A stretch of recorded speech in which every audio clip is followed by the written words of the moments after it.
Hello kids, आज की कक्षा में हम पढ़ेंगे पदबंध के बारे में।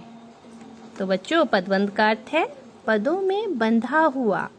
वाक्यों में प्रयुक्त शब्द पद कहलाते हैं। तो आइए पदबंध की परिभाषा पढ़ें।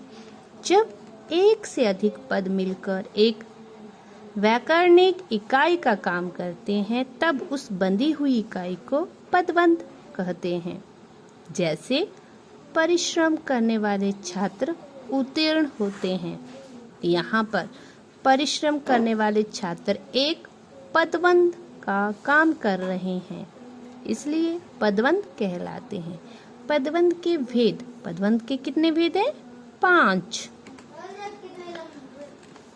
पहला संज्ञा पदबंध, दूसरा सर्वनाम पदबंध, तीसरा विशेषण पदबंध, चौथा क्रिया पदबंध और पांचवा क्रिया विशेषण पदबंध। अब हम पदबंध के भेदों को विस्तार पूर्वक पढ़ेंगे। संज्ञा पदबंध,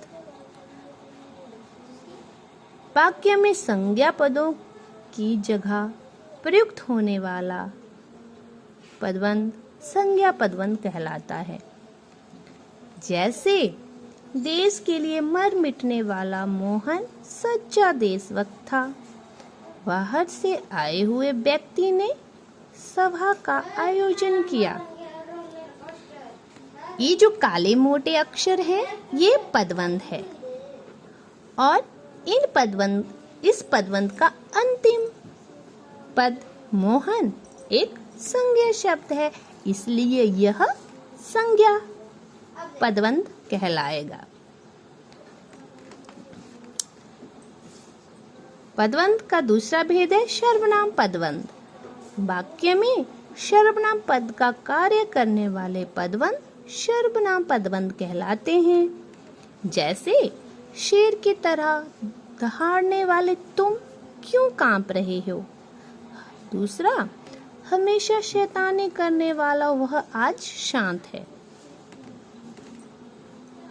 शेर की तरह दहाड़ने वाले तुम, यहाँ तक एक पदबंध है और इस पदबंध का अंतिम पद तुम सर्वनाम शब्द है और जिस पदबंध का अंतिम पद सर्वनाम होगा वो सर्वनाम पदबंध कहलाएगा। पदबंध का तीसरा भेद है विशेषण पदबंध। जो पदबंध संज्ञा या सर्वनाम के विशेषण के रूप में प्रयुक्त होते हैं उन्हें विशेषण पदबंध कहते हैं। जैसे प्रतिदिन व्यायाम करने वाले व्यक्ति स्वस्थ रहते हैं। दूसरा, सस्ता खरीदा हुआ कपड़ा नहीं चलता। व्यक्ति तो संज्ञा शब्द है और उनकी विशेषता कौन बता रहा है? प्रतिदिन व्यायाम करने वाला, तो यह विशेषण पदबंध है। अगर व्यक्ति तक पदबंध होता तो ये संज्ञा पदबंध होता, लेकिन यहाँ जो पद रेखांकित किए गए हैं वो है प्रतिदिन व्यायाम करने वाले, तो ये संज्ञा की विशेषता बता रहे हैं, इसलिए यह विशेषण पदबंध कहलाएगा। पदबंध का चौथा भेद है क्रिया पदबंध। एक से अधिक क्रियापद मिलकर जहाँ क्रिया का कार्य संपन्न करते हैं वहाँ क्रिया पदबंध होता है।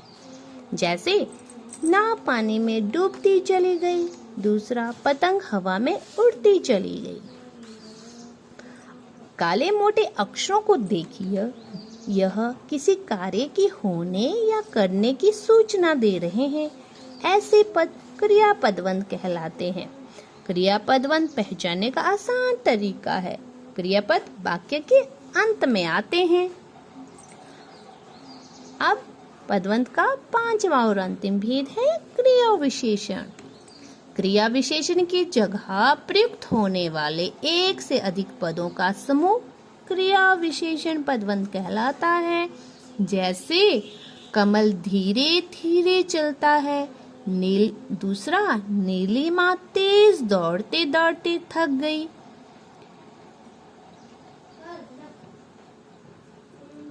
क्रिया विशेषण पदबंध का आखिरी पद अव्यय होता है। धन्यवाद।